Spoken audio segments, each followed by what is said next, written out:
Rabbi Zack and Linda, would you please join us on the bima?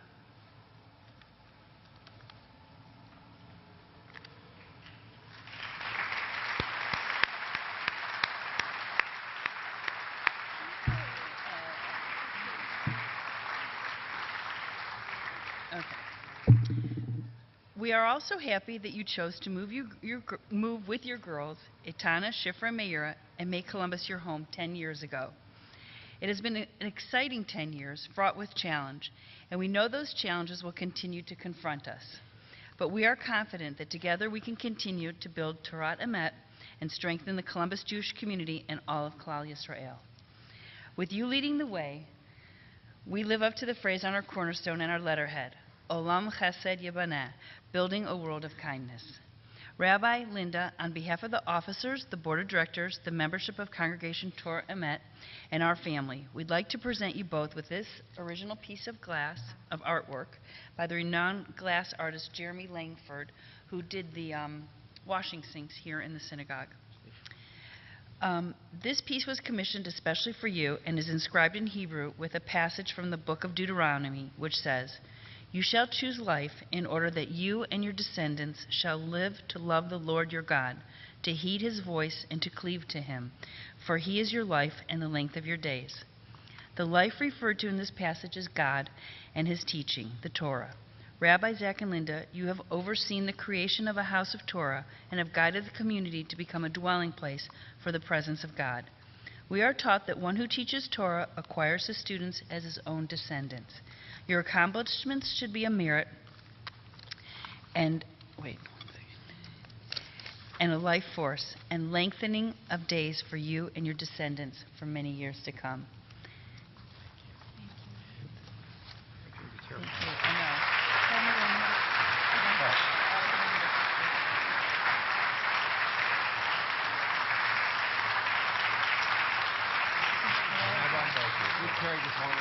Are you serious? Be very careful.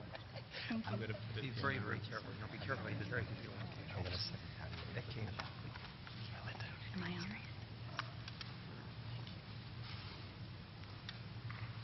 Thank you so much. I enjoy that video, even all the lies. Yesterday, we read the Parsha of Shlach Lecha, where the spies were sent in to survey the land and instructed to come back with a factual account answering specific questions presented to them to investigate. Instead, except for Kalev and Yehoshua, the spies did not stick to the facts. They answered the specific questions, but added a negative assessment of the possibility of conquest, saying, Lo nuchal la'alot el ha'am, ki chazak hu mimenu. We cannot go forward against those people. They are stronger than us. As a result, HaKadosh Baruch Hu decreed 40 years of wandering in the desert before the Israelites would be allowed to enter the land. 10 years ago, Parshat Shlach Lecha was reenacted. Howard was sent to the land of Columbus, Ohio. The girls and I sent him with specific questions to be answered, wanting a thorough, factual account. Was there an appropriate day school to send the girls to? Was there a mikveh? Was the neighborhood a good one for families? Were there children and people there to become friends with? And more importantly, were there kosher French fries to be found in the freezer section of the supermarket? I lived 16 years without them. And what exactly was a Buckeye? Howard came home with a report, and the details were murky. Some of our questions were answered and others were not. But Howard had a good feeling. And since Howard had been correct in his good feeling when we went to Oakland, we decided to trust him a second time. Silly us. The circumstances of our eventual arrival in Columbus were complicated, complete with excitement, trepidation, and lots of community drama. We don't have to rehash the details. Suffice it to say that we were not quite welcomed by all, but we were warmly and lovingly received by enough. After numerous exciting meetings at Jay and Jeannie's house, and after finally procuring a site, the shul opened for its first Shabbat just after the sad events of September 11, 2001. Our first building was right here where we celebrate tonight, but it looked very different. It was a humble abode a one-room shul with low ceilings, and a kitchen that was not a kitchen at all. Rabbi Zack scrubbed toilets. Rabbi Epstein wielded that old monster of a vacuum. Avram Epstein cleaned the glass of the mechitza. Sarah and Ellen Schatz snuck in on Thursday nights to dust, and teenagers magically showed up to mow lawn. Fred Needham did any task needed, and Sarita Moss assembled kiddush teams, producing magnificent meals with only one electric burner and one pot. And so many more people, too many to name, held the shul together with love and commitment. As the saying goes, those were the days. Those were the days of beginnings. Those were the days of excitement and the unknown. And those were the days of coming close together, not just as a community, but truly as a family. It is 10 years later, and our questions have been answered. Yes, there are day schools. Yes, there is a mikveh. Yes, the neighborhoods are good for families. Yes, we got French fries. And by the way, a Buckeye is a nut. And Buckeye fans are also nuts.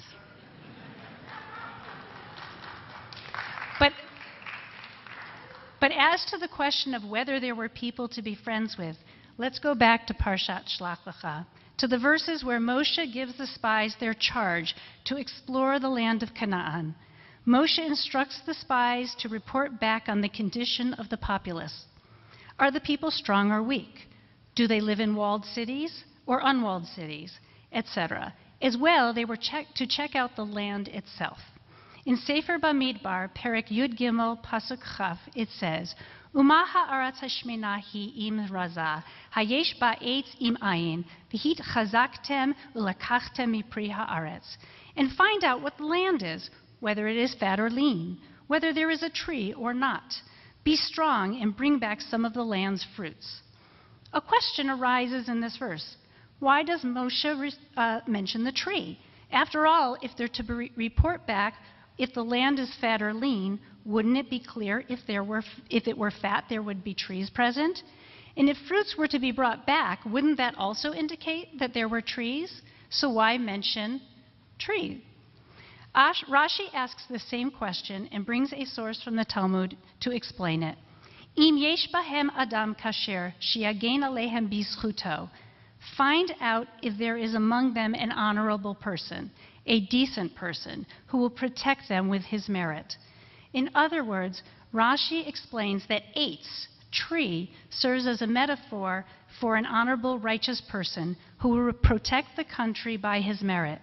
If there had been in Canaan one decent person, they would have been saved, because a decent and righteous person influences those in his or her presence, providing fruits and shade and planting new seeds for growth. There are truly decent people here in Columbus at Congregation Torah Emet.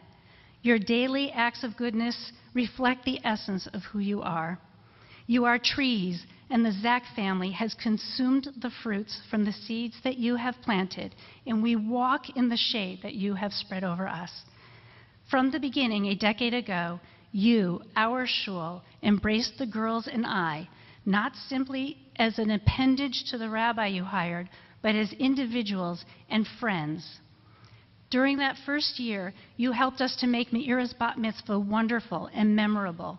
Okay, Johnny's wishing her much sex helped in the memorable. But the lunch that you hosted and made for 350 people in her honor, yes, with one burner and one pot, touched us to the core and fulfilled the wonderful part. As well, you welcomed with open arms our extended family, as well as our many friends who travel from Oakland to celebrate with us here. And thus, our worlds came together. And the girls and I could consider Columbus our home and Torah Emet our shul. Fittingly, our close friends Rochelle and Lorne are here tonight from Oakland. And so our Oakland and Columbus families are merged once again. As the years passed, you saw us through fun times and